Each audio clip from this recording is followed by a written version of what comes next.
Okay, so we've gone over some thoracic spine mobility, we've gone over transverse abdominis activation, as well as bridging. We now want to go over a little bit of hip mobility in general. So similar to everything else we've been talking about, obviously hips go through a bit of a number, as does your pelvis during pregnancy. Now that we're postpartum, we are wanting to make sure everything gets back to as nice and mobile and relatively happy as we can.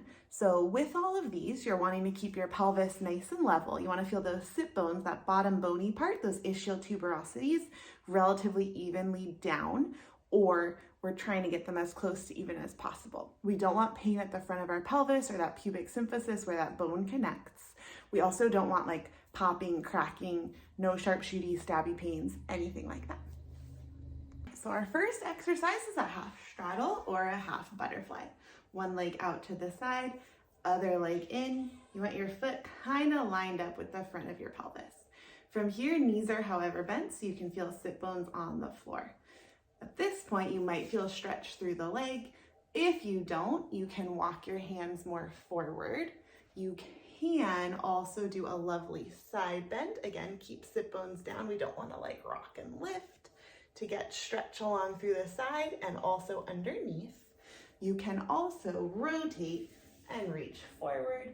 Same thing. So we should get some stretch through the back, some stretch through the back of the leg.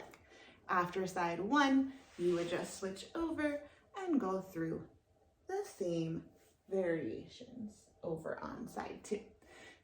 All right, relatively straightforward. If that feels fine and you want a little bit more, you can do that full butterfly, again, on sit bones. Obi, enough. You can also come out into a full stretch as well. Puppy, you're barking at yourself. Okay, next stretch, you're going for more of a Z sit here. So you're trying to keep both sit bones down. If you can't, you can always sit on some pillows or some yoga blocks as needed. From here, you can just stay and hold, or you can try and kind of rock that hip back and forward, getting a little bit of lubrication into that hip joint. If you're nice and mobile, you can just roll through to come to the other side and do the same thing on that second side. So we don't want to be popping, clunking, no bad pain. Again, aiming to be relatively level down through that pelvis. This is a good pelvic floor and inner thigh opener. One foot out to the side, kneeling on other leg. You just come down and you can kind of rock back into it, come forwards. You should feel the stretch here. We don't want to feel any like tearing feelings in this area. All right, same thing. And then we would do that second side. Final stretch in this series is actually looking through the hip flexor in front of the leg.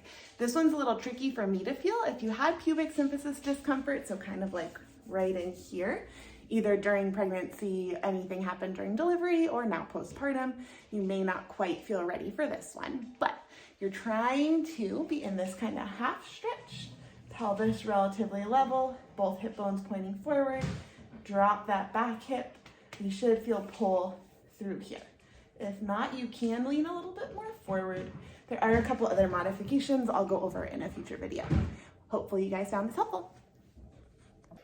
Remember to like, share, subscribe, etc., all that good stuff. If you are looking for more pregnancy, postpartum related content, I'm your girl. Hopefully you have a great day. See you soon. Bye.